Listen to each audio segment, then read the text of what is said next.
Bonjour, je suis ravie de vous voir sur la chaîne À votre santé.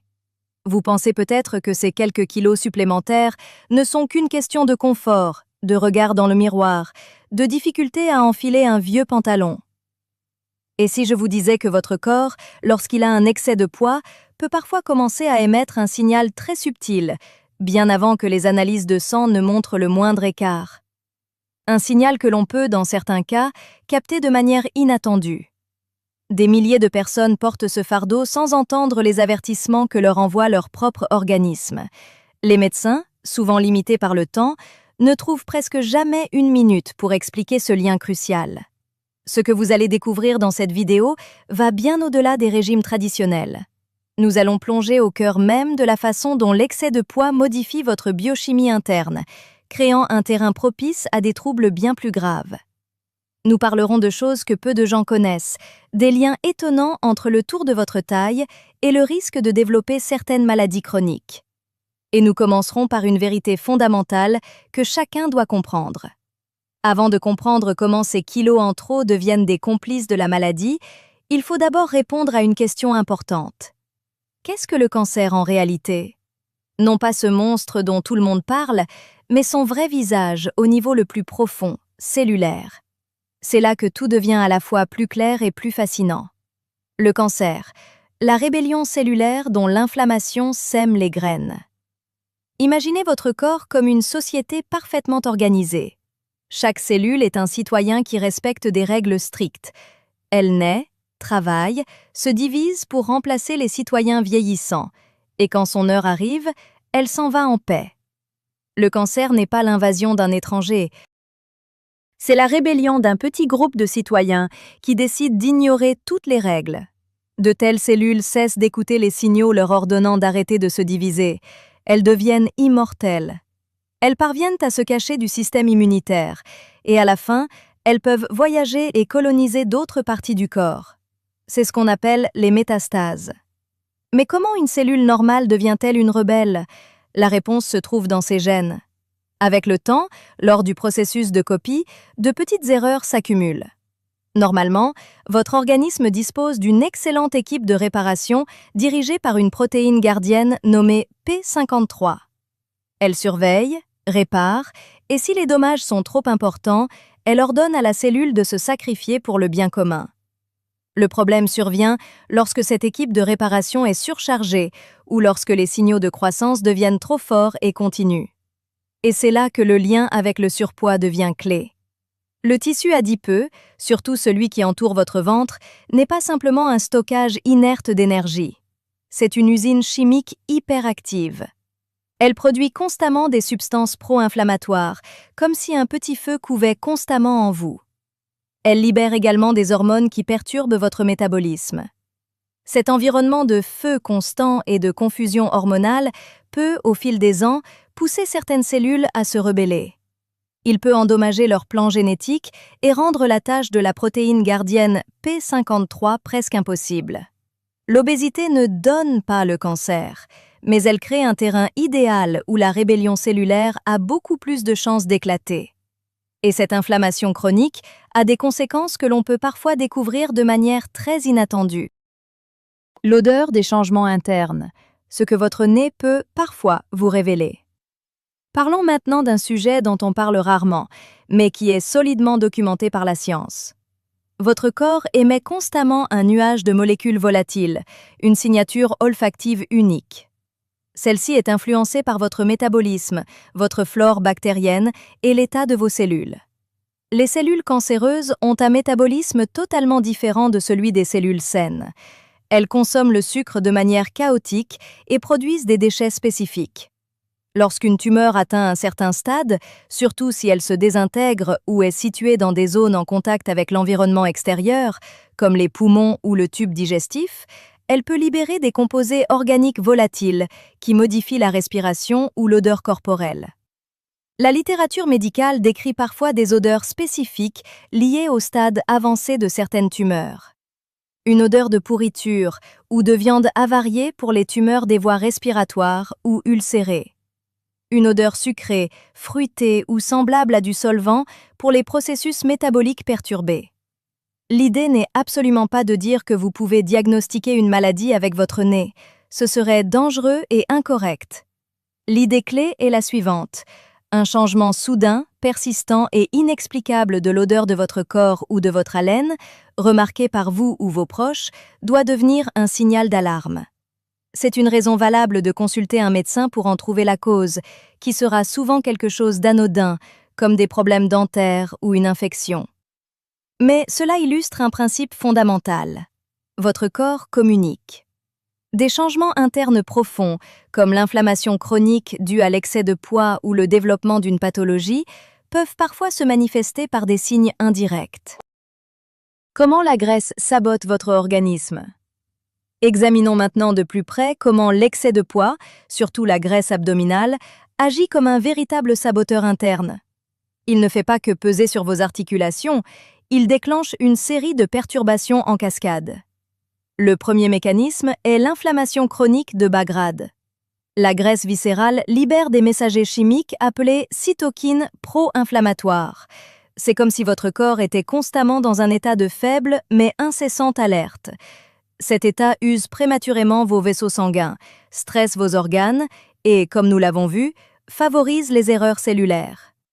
Le deuxième mécanisme est la résistance à l'insuline. L'insuline est la clé qui permet au sucre d'entrer dans vos cellules pour être utilisé comme énergie. Lorsque vous avez trop de graisse, surtout au niveau du ventre, votre pancréas doit en produire de plus en plus pour le même travail. Un taux d'insuline constamment élevé est un signal de croissance puissant pour toutes les cellules, y compris celles qui pourraient être sur la voie de la rébellion. C'est comme appuyer constamment sur l'accélérateur dans une voiture dont le frein à main est un peu défaillant. Le troisième mécanisme est le dérèglement hormonal. La graisse transforme les hormones sexuelles. Chez les hommes, elle a tendance à transformer la testostérone en œstrogène. Chez les femmes après la ménopause, elle devient la principale source d'œstrogène. Ces déséquilibres peuvent influencer le développement de cancers hormonodépendants, comme certains cancers du sein ou de la prostate. Voici un indicateur peu connu mais bien plus fiable que le simple poids sur la balance. Mesurez votre tour de taille. En centimètres, il ne doit jamais dépasser la moitié de votre taille. Par exemple, si vous mesurez 170 cm, le tour de taille doit rester en dessous de 85 cm. Ce chiffre reflète bien mieux la quantité de graisse viscérale dangereuse que votre indice de masse corporelle. L'alimentation. Votre pharmacie quotidienne. Oubliez les régimes restrictifs et le comptage obsessionnel des calories. L'approche après 50 ans est différente. Il s'agit d'utiliser la nourriture comme un outil pour éteindre l'inflammation et réparer votre métabolisme. Le premier pilier est la densité nutritionnelle. Chaque bouchée doit compter. Priorité aux aliments qui apportent le maximum de vitamines, de minéraux et de composés protecteurs pour un minimum de calories. Les légumes verts à feuilles, les baies, les poissons gras comme les sardines, les noix et les graines sont vos meilleurs alliés.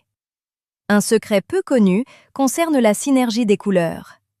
Les pigments qui donnent leur couleur aux plantes sont de puissants agents anti-inflammatoires. Le vert des épinards, le rouge des tomates, le violet des myrtilles, l'orange des carottes. Votre objectif est de créer un arc-en-ciel dans votre assiette chaque jour. Chaque couleur agit comme un médicament naturel différent. Le deuxième pilier est le moment. Pour un métabolisme qui a ralenti avec l'âge, quand vous mangez peut être aussi important que ce que vous mangez. Sans tomber dans le jeûne strict, essayez de concentrer vos repas dans une fenêtre de 10 à 12 heures par jour. Par exemple, prendre le petit déjeuner à 8 heures et finir le dîner avant 8 heures du soir. Cela donne à votre système digestif et à votre métabolisme une longue pause nocturne pour se rétablir, ce qui améliore la sensibilité à l'insuline. Le troisième pilier est les bonnes graisses et les épices. L'huile d'olive extra vierge, l'avocat, les olives ont une action anti-inflammatoire.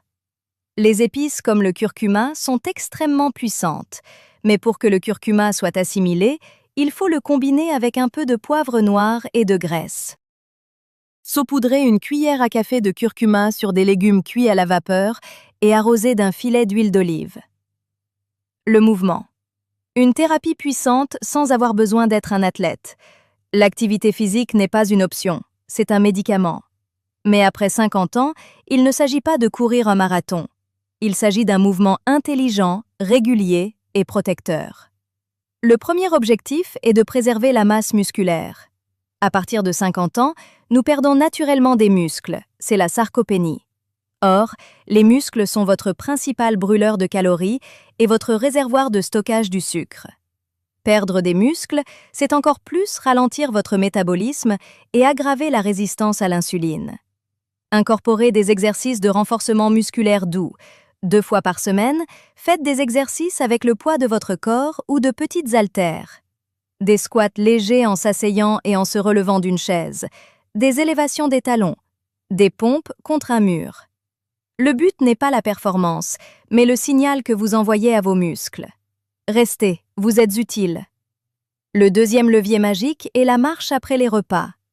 Une simple promenade de 10 à 15 minutes après le déjeuner et le dîner fait des merveilles. Elle aide vos muscles à capturer le sucre qui vient d'arriver dans le sang, facilitant le travail de votre pancréas. C'est souvent plus efficace pour réguler la glycémie qu'une longue marche isolée dans la journée. N'oubliez pas la respiration. Le stress chronique augmente le taux de cortisol, une hormone qui favorise l'accumulation de graisse abdominale.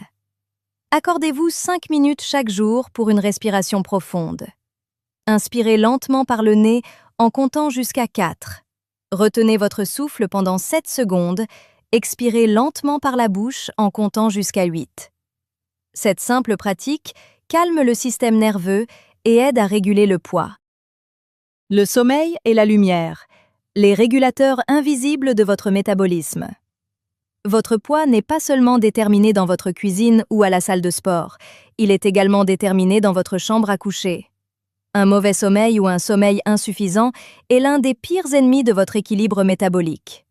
Pendant le sommeil profond, votre corps se répare, vos hormones se réinitialisent. Si vous dormez mal, 2 hormones clés sont perturbées. La leptine, qui dit « je suis rassasié », diminue. La gréline, qui dit « j'ai faim », augmente. En conséquence, le lendemain, vous ressentez une plus grande faim, surtout pour les aliments gras et sucrés. De plus, la fatigue vous rend moins actif. Créez un rituel sacré avant le coucher. 1 heure avant de dormir, tamisez les lumières, éteignez les écrans. Lisez un livre, écoutez de la musique calme. Assurez-vous que la chambre soit fraîche, sombre et silencieuse. Il existe un autre allié gratuit et puissant, la lumière du matin. Exposez votre visage à la lumière naturelle du jour pendant 30 à 60 minutes après votre réveil, si possible sans lunettes de soleil. Cela aide à régler précisément votre horloge biologique interne. Une horloge bien réglée améliore la qualité du sommeil, régule l'appétit et optimise la sensibilité à l'insuline tout au long de la journée. Conclusion. Le pouvoir est entre vos mains. Jetons un regard en arrière sur le chemin parcouru. Nous avons compris que l'excès de poids crée un état d'inflammation et de confusion hormonale à l'intérieur de votre corps. Nous avons vu que cet environnement peut, pendant de nombreuses années, favoriser l'apparition de cellules rebelles. Nous avons exploré des signaux parfois étonnants, comme les changements d'odeur, qui nous rappellent que notre corps communique constamment. Et surtout, nous avons examiné en détail des moyens concrets, simples, mais scientifiquement fondés pour reprendre le contrôle. Chacun de ces piliers, une alimentation colorée et anti-inflammatoire, un mouvement intelligent et régulier, un sommeil de qualité et une bonne exposition à la lumière du matin, agit comme un outil pour éteindre le feu silencieux de l'inflammation et restaurer votre métabolisme. Vous n'avez pas besoin de tout changer du jour au lendemain. Commencez par une chose, une promenade après le dîner. L'ajout de curcuma dans votre soupe, 5 minutes de respiration consciente. Chaque petit pas est une victoire. Chaque bon choix est un acte de bienveillance envers vous-même, une façon de dire à votre corps que vous l'écoutez et que vous en prenez soin. Après 50 ans, la santé n'est plus un dû, c'est un projet. Et vous avez, dès aujourd'hui, tous les outils pour en être l'architecte. La plus belle victoire est celle que l'on remporte sur soi, pour se donner les moyens de profiter pleinement des années à venir. Vous en êtes capable.